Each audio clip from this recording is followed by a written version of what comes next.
Bisa Bapak tolong untuk ceritakan bagaimana EWAS ini cara kerjanya seperti apa gitu, Pak? Alat EWAS ini terinspirasi dari alat tradisional untuk memberikan peringatan kepada masyarakat terutama ketika terjadi gempa bumi. Supaya warga yang sedang di rumah atau yang sedang bekerja atau di jalan itu mendapatkan informasi.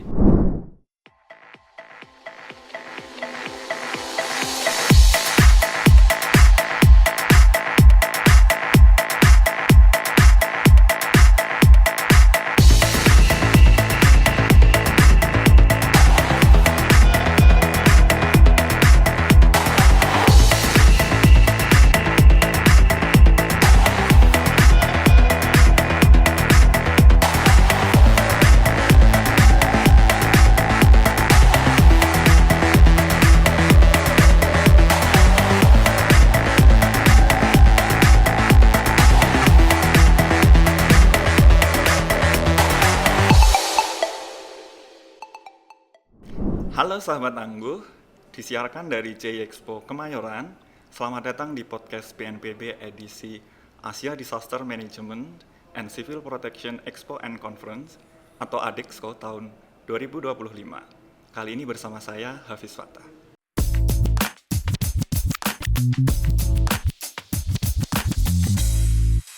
Hingga saat ini, bencana gempa bumi belum bisa diprediksi secara tepat kapan dan di mana terjadinya. Namun, ada karakteristik khusus dari gelombang gempa bumi yang bisa kita pakai untuk memberikan alarm peringatan dini, sehingga memungkinkan kita untuk punya cukup waktu untuk menyelamatkan diri. Dengan risiko bencana gempa bumi yang tinggi di Indonesia, tiap detiknya sangat berharga. Inilah yang ditawarkan alat Earthquake Warning Alert System atau EWAS, sistem peringatan dini gempa bumi yang dikembangkan oleh Universitas Indonesia. Dalam episode kali ini, kita akan menggali bagaimana cara kerja EWAS, bagaimana EWAS ini dikembangkan, dan bagaimana kiranya peran masyarakat dan pemerintah agar inovasi seperti ini dapat diterapkan secara luas. Saat ini telah bergabung bersama kita di studio, ada Bapak Dr. Eng Supriyanto MSc. Beliau adalah Ketua Program Studi S1 Geofisika FMIPA UI, yang kali ini akan berbagi bersama kita informasi terkait dengan teknologi peringatan dini ini. Selamat datang Pak Supri, bagaimana kabarnya Bapak? Terima kasih Mas Fatah, alhamdulillah saya sehat. Alhamdulillah, selamat datang di studio kami BNPB. Pak Supri, ini kita hari ini ingin tahu banyak hal terkait dengan EWAS. Jadi terkait dengan inovasi di peringatan dini yang dikembangkan oleh tim dari Geofisika FMIPA UI ini, ada beberapa hal yang ingin kami tanyakan. Nah, yang pertama dulu nih Pak, bisa Bapak tolong untuk ceritakan bagaimana EWAS ini cara kerjanya seperti apa gitu Pak? Oke, baik, terima kasih. Alat EWAS ini terinspirasi dari alat tradisional untuk memberikan peringatan kepada masyarakat terutama ketika terjadi gempa bumi, yaitu kentongan. Biasa di lingkungan di Indonesia, kentongan itu alat yang umum dipakai oleh berbagai lapisan masyarakat, khususnya di desa-desa. Ketika terjadi gempa, mereka memukul kentongan. Apa fungsinya? Supaya warga yang sedang di rumah atau yang sedang bekerja atau di jalan itu mendapatkan informasi. Dia harus alert, dia harus waspada, ada sesuatu, dan sesuatu itu adalah gempa. Nah, alat EWAS ini mendeteksi gempa. Begitu ada getaran gempa yang sampai pada alat EWAS, maka dia membunyikan alarm. Begitu sederhananya. Nah, kalau setelah alat EWAS ini berbunyi Pak, membunyikan alarm itu, kemudian apa yang diharapkan harus segera dilakukan oleh masyarakat yang mendengar alarm tersebut? Di Indonesia pada khususnya itu masyarakat terutama bangunan rumah ataupun sekolah ataupun pasar ataupun kantor gitu ya, itu sepertinya belum didesain dengan karakteristik bangunan yang tahan gempa. Jadi orang-orang yang ada di dalam bangunan tersebut begitu mendengarkan alarm EWAS diharapkan untuk segera keluar ruangan dan mencari tempat yang luas agar terhindar dari runtuhan bangunan. Itu yang diharapkan dari reaksi masyarakat ketika mendengar alarm atau sirine yang dikeluarkan oleh EWAS. Oke. Bapak, jadi tadi masih terkait dengan cara kerja, kemudian menyambung juga dengan bagaimana masyarakat kita melakukan evakuasi itu kan, EWAS ini bagaimana sih dia bisa mendeteksi gelombang gempa bumi itu? Gelombang manakah yang dideteksi ya? Apakah kemudian itu gelombang yang sama dengan gelombang yang merusak? Atau ada jenis gelombang lain yang mungkin datang lebih awal atau seperti itu?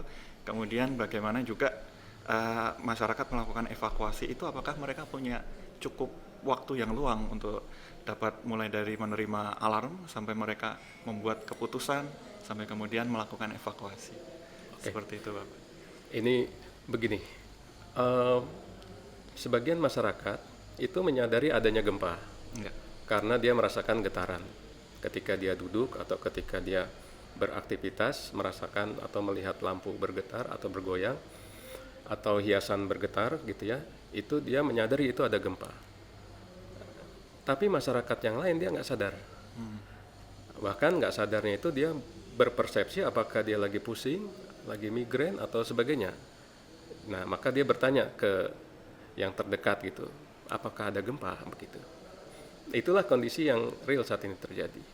Nah, itu yang mau dihapus dengan adanya alarm. Alarm ini berbunyi, pertanda itu ada gempa. Dan dia harus segera bereaksi. Pertanyaan pentingnya, bagaimana cara kerjanya? Kalau di pasaran, itu ada alat pendeteksi getaran, yang diklaim juga alat pendeteksi gempa. Tapi hanya satu unit, itu, satu sensor. Kami sudah melakukan penelitian, kalau hanya satu sebagai pendeteksi getaran, itu bisa terjadi false alarm atau alarm palsu. Karena penyebabnya bisa jadi ada kendaraan berat lewat, atau di dekat alat itu ada konstruksi bangunan yang sedang dikerjakan, ada proyek, itu bisa bergetar. Nah, tentu itu bukan getaran gempa, itu getaran lokal. Gempa itu sifat getarannya adalah regional. Kalau di sini bergetar, di jarak 1 km juga pasti bergetar pada saat yang sama. Ya. Nah, makanya alat ini didesain, dia tidak cukup dengan sendirian. Satu node EWAS itu harus berkomunikasi dengan node EWAS yang ada di sekitarnya. Dalam teknologi desain yang sekarang, kami menentukan harus ada 3 EWAS yang mengkonfirmasi adanya getaran pada saat yang bersamaan. Maka sistem ini menyimpulkan telah terjadi gempa karena getaran terjadi bersamaan di 3 titik yang jaraknya berjauhan. Itu bagaimana sistem ini bisa mendeteksi ini gempa lokal atau ini getaran lokal atau ini getaran gempa. Jadi ada komunikasi. Makanya di alat ini selain ada sensor getaran, ada juga radio. Radio untuk berkomunikasi di antara ketiga node itu, saling mengkonfirmasi. Kemudian di situ ada sirenenya, alarmnya untuk memberikan peringatan kepada masyarakat. Juga ini solar panel masukan dari masyarakat. Waktu itu kami pasang di sumur di Pandeglang. Masyarakat bilang di sana itu Pak, listrik nggak stabil. Kalau listrik nggak stabil, waktu itu masih pakai power dari listrik, itu sistem ini pasti akan mati. Maka kami tambahkan fitur berupa solar panel sehingga daya dari alat ini selalu terisi dari sumber matahari. Kiranya seperti itu, Mas. Oke, makasih Pak, cukup jelas Pak. Jadi memang alat ini itu tujuannya adalah untuk memudahkan masyarakat mengambil keputusan bahwa itu memang benar-benar gempa ya yang terjadi ya. Dan kemudian untuk menghindari false alarm alias mungkin getaran yang dirasakan itu dari sumber lain, itu memang harus ada minimal 3 alat seperti ini yang terpasang di suatu wilayah ya. Jadi kalau 3-tiganya mendeteksi getaran, barulah itu disebut sebagai gempa dan baru alarmnya bunyi. Kalau misalnya baru 2 atau 1 gitu belum bunyi ya. Tadinya kami mendesain 2. Oh iya. Ada 2 bergetar, dia berbunyi. Nah, ketika kami pasang di Lombok 2018, itu kan ada gempa Lombok. Masyarakat kabari kami, Pak, ini alarm bunyi padahal tidak ada gempa. Lalu apa penyebabnya? Kemungkinan iring-iringan truk bantuan itu. Karena alat ini dipasang di rumah yang di pinggir jalan, ada 2 alat dipasang di rumah, walaupun berjauhan tapi iring-iringan truknya itu panjang gitu. Akhirnya kami putuskan 3, berarti harus ada titik yang tidak segaris sama dua titik yang sama. Itu. Jadi itu juga masukan dari masyarakat kenapa akhirnya kami desain harus ada 3 yang mengkonfirmasi. Gitu. Baik, berarti ada penyempurnaan ya Pak ya, yang Ya. setelah ada diterapkan di Lombok, kemudian ada masukan Ya. seperti itu. Jadi sekarang yang diterapkan adalah 3. Bapak kalau boleh tahu alat EWAS ini sudah diterapkan di mana sajakah dia dipasang gitu Pak? Terakhir kali kira 2 tahun yang lalu itu di Banyuwangi. Di Banyuwangi kami pasang, kemudian sebelumnya itu di mana ya? Pandeglang. Kemudian sebelumnya di Lebak, di Lombok itu yang pertama, yang kedua di Ambon. Minggu depan atau bulan depan juga ada penambahan alat EWAS lagi di Ambon, di desa negeri Wai di Ambon. Lalu Bapak selain di Lombok yang sudah pernah pengalaman sehingga alat ini berbunyi kemudian memberikan waktu evakuasi bagi masyarakat itu, sudah pernah ada kejadian di tempat mana gitu nggak Pak?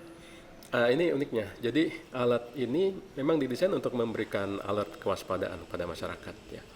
Tapi masyarakat itu mencari kami untuk minta dipasang alat ini itu biasanya pasca gempa. Nah, pasca gempa barulah kami dihubungi minta dipasang. Tapi yang lupa itu adalah begitu gempa terjadi, gempa berikutnya itu masih lama karena tunggu akumulasi energi. Jadi sampai saat ini lokasi-lokasi yang dipasang itu biasanya sebagai respon reaktif dari masyarakat karena merasakan ada ancaman, mereka minta dipasang. Tapi kemudian gempanya itu lama terjadinya gitu loh.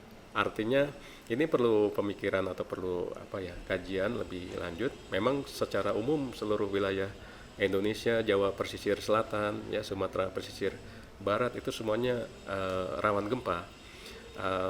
Artinya pantas di situ untuk dipasang alat EWAS ini sebagai peringatan pada masyarakat. Kemudian nih Pak, untuk ke depan supaya alat ini yang merupakan inovasi dari suatu lembaga pendidikan tinggi ya, nah itu penerapannya bisa lebih luas di seluruh wilayah di Indonesia, itu kira-kira apa yang tantangan yang saat ini dihadapi, kemudian kiranya apa yang perlu kita lakukan ke depan, baik mulai dari sisi lembaga pendidikan tingginya atau mungkin dari sisi pemerintah, bisa juga dari sisi komunitas masyarakat.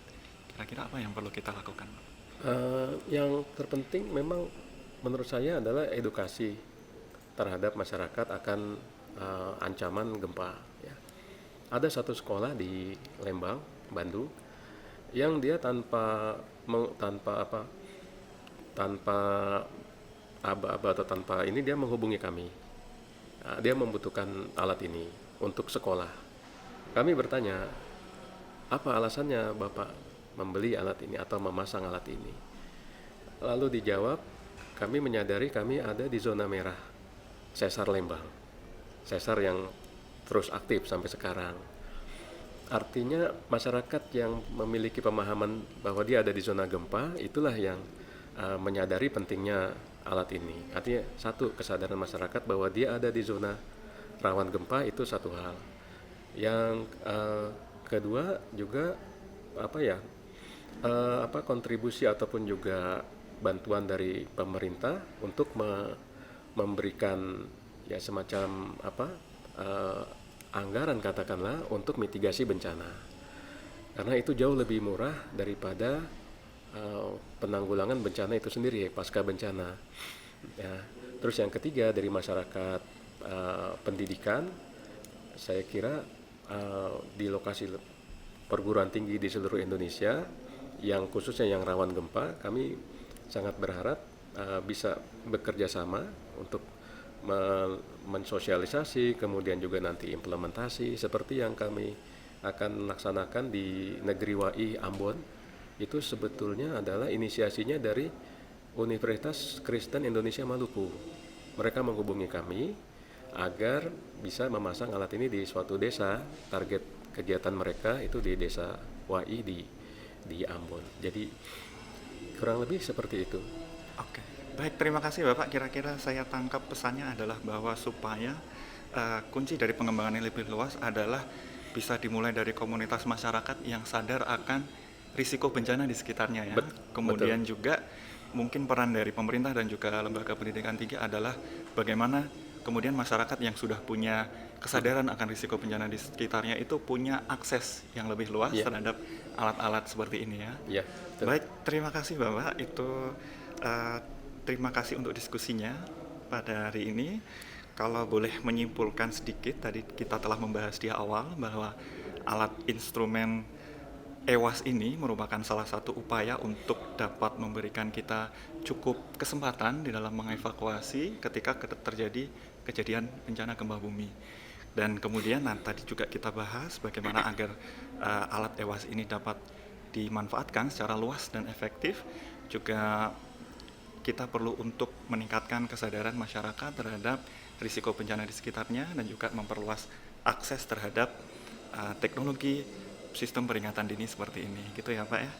Terima kasih banyak Pak Supri untuk perbincangan kita. Demikian perbincangan seru kita di podcast Adexco 2025 episode kali ini. Untuk sahabat tangguh semua, ikuti terus perjalanan Adexco 2025 dan jangan lupa hadir di seluruh rangkaian acara di JI Expo Kemayoran. Karena ada berbagai macam pameran teknologi dan inovasi, kebencanaan serta seminar-seminar. Sampai jumpa di episode podcast PNBB berikutnya. Salam tangguh.